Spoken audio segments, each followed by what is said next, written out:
terkait dengan adanya kejadian laka lantas antara kendaraan bermotor dengan kereta api pada perlintasan sebidang kurang lebih pukul 11 tadi. Untuk TKP sendiri adalah di Jalan Silebu Toples ya, Kragilan. Kemudian seperti saya sampaikan di awal, kejadian ini melibatkan satu kendaraan bermotor yang dimodifikasi dengan sering kita analog dengan odong-odong tambah dengan kereta api. Kemudian kereta api ini menggunakan nomor lokomotif 425, itu kereta penumpang jurusan dari Merak, Rangkas Bitung.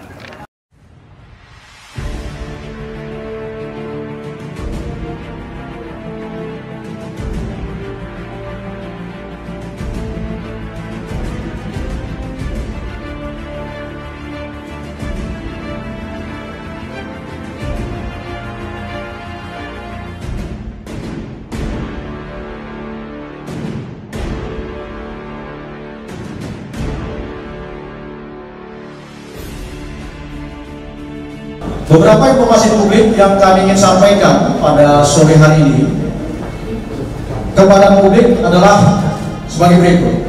Pertama, Bapak Kapolda Banten, Dirjen Pol Profesor Dr. Budi Herianto, sejak awal kejadian mendengar peristiwa itu telah mengungkapkan rasa belasungkawa yang sebesar-besarnya kepada korban, dan juga berdoa buat korban yang mengalami luka, semoga bisa memberikan kesembuhan dalam waktu yang dekat ke depan.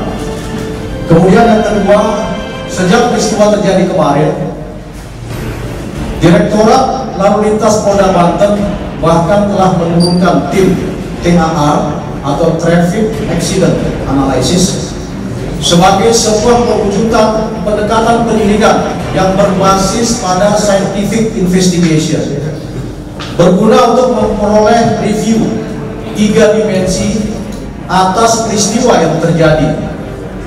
Jadi ini sudah berbasis pada teknologi kepolisian, dan konteksnya kami akan share kepada teman-teman bagaimana tim bekerja dan bagaimana tampilan review 3 dimensi baik dari 3 sudut pandang mata angin, utara, selatan maupun barat, sehingga ini bisa memberikan pencerahan, tidak lagi menerka-reka, tetapi sudah mendekati kepada peristiwa sesungguhnya, bagaimana dan titik tabrakan atau titik singgung mana yang terjadi antara odong-odong dan kereta api itu sendiri.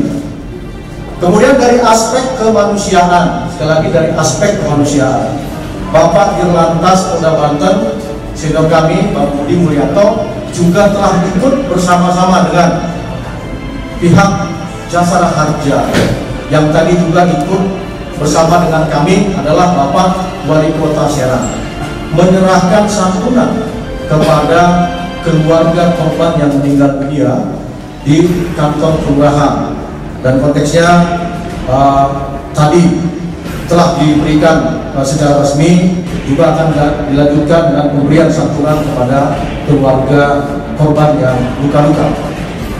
Kami perlu update bahwa total penumpang, sekali lagi total penumpang yang ada di kendaraan odong-odong tersebut adalah sebanyak 33 orang. 9 penumpang meninggal dunia dan 24 penumpang lainnya mengalami luka, baik luka berat maupun luka ringan.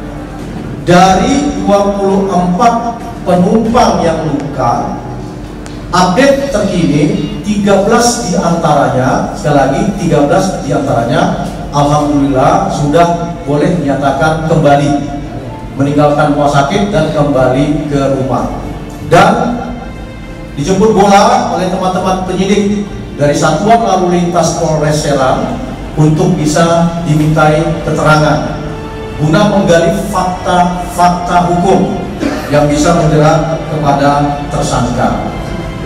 Kemudian kami juga menginformasikan bahwa sekitar pukul 12.45 asistensi dari tim penyidik laka lantas Kor Lalu Lintas Mabes Polri dipimpin oleh Kombes Pol Hotman Sirait juga telah datang ke TKP dan berdasarkan pantauan dari beliau disampaikan memang ada beberapa upaya preventif untuk bisa mencegah supaya tidak terjadi ke depan laka yang sama.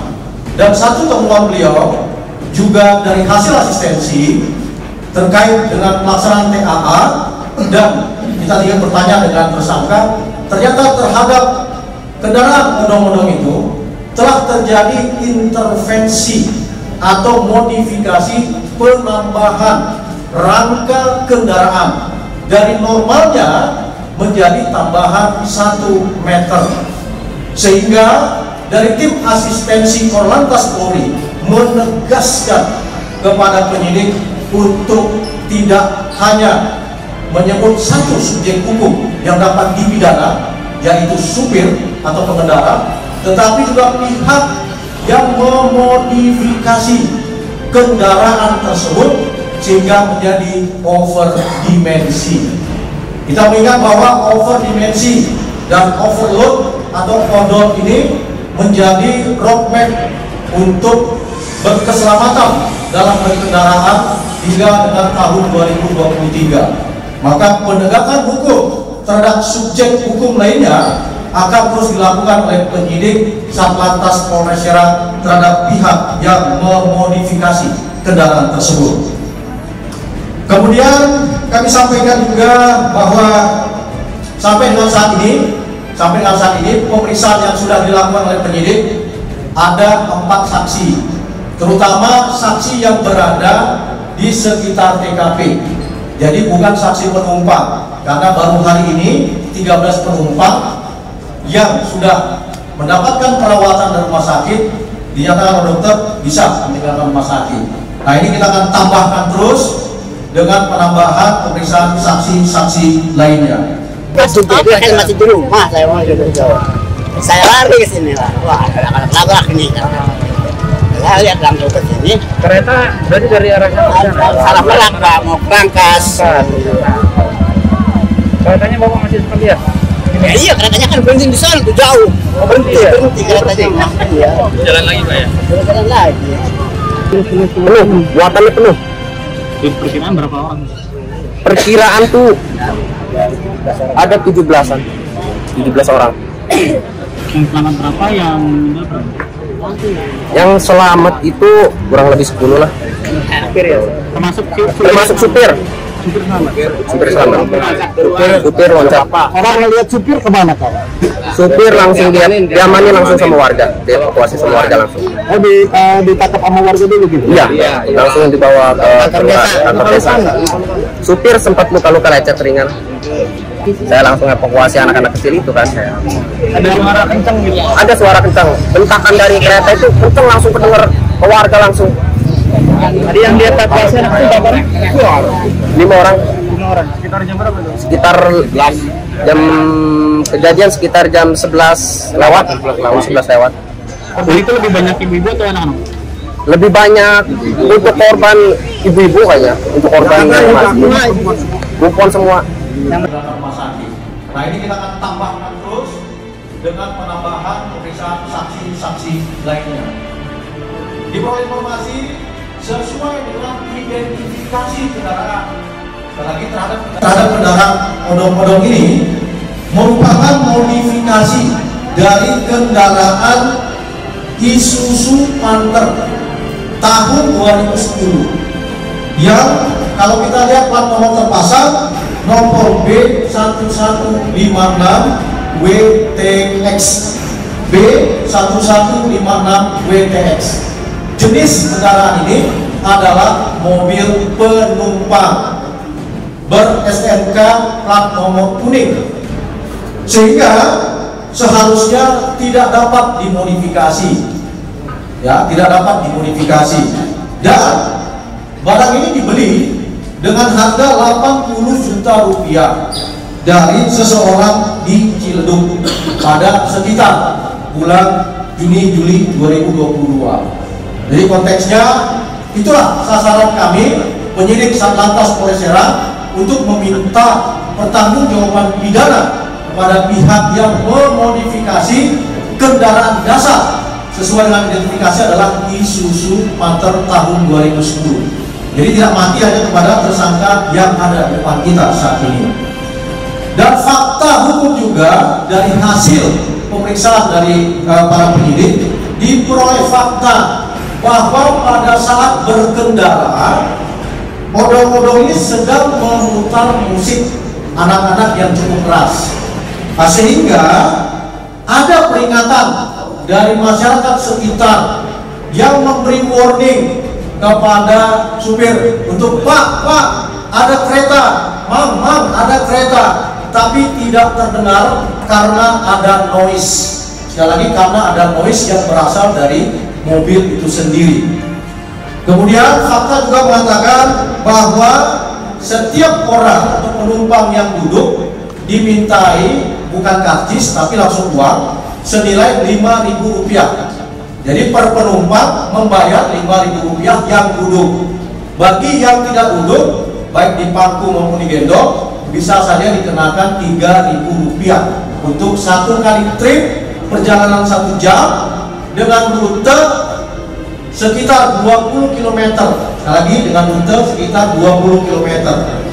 Dan fakta juga mengatakan penumpang yang ketika itu melakukan perjalanan bersama dengan odong-odong seharusnya meminta tidak melintasi TKP. Sekali lagi, seharusnya sudah meminta kepada supir untuk tidak melintasi TKP, tetapi berbelok ke arah Kecamatan Petir, ya. Jadi ke arah Kecamatan Petir. Lagi-lagi supir ini abai untuk bisa mengakomodir kemauan dari penumpang, sehingga memilih untuk lurus dan melintasi TKP. Yang kebetulan pada saat itu juga ada satu odong-odong di depan, sehingga tampil seolah-olah konvoi seperti itu. Jadi permintaan dari penumpang pun diabaikan oleh sang supir. Fakta berikutnya bahwa 1 hari pasca barang ini dibeli dan barang ini diantar, pelayanan terhadap penumpang dilakukan 4 trip rata-rata 1 hari dengan menghasilkan uang dalam 1 trip sekitar 80 sampai 100 ribu selama 1 trip. Maka 4 kali dia melaksanakan itu bisa menghasilkan uang 400 ribu rupiah. Dan kami yakinkan bahwa ini juga akan menjadi fakta bahwa tersangka atau supir ini belum memiliki surat izin mengemudi. Sekali lagi, belum memiliki surat izin mengemudi golongan A sesuai dengan kompetensi untuk bisa mengendarai mobil dengan roda 4. Jadi ini menjadi fakta lagi, kecakapan dari tersangka atau dari si pengemudi ini juga tidak ada, ya. Dan sesuai dengan alat bukti yang telah dikumpulkan, sekali lagi, sesuai dengan alat bukti yang telah dikumpulkan, penyidik berkeyakinan dan telah menguji keyakinan penyidik dalam gelar perkara menetapkan saudara JL usia 27 tahun yang adalah warga Sentul, Ragilan, sebagai tersangka per tanggal 27 Juli 2022. Dan terhadap tersangka hari ini juga akan dilakukan penahanan selama 20 hari ke depan untuk kemudian mendapatkan perpanjangan baik dari pihak JPU maupun dari pihak pengadilan selama maksimal 2 kali 30 hari. Sekali lagi bahwa penahanan akan bisa berlangsung selama 2 kali 30 hari.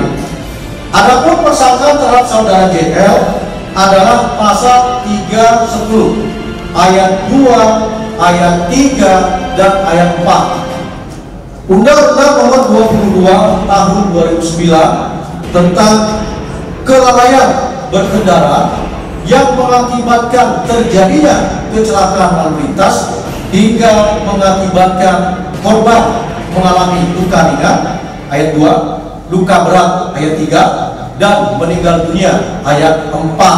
Ada 3 pasal yang memang digunakan untuk melapis peristiwa laka lantas tersebut dengan ancaman pidana maksimal 6 tahun penjara dan denda maksimal 12 juta rupiah.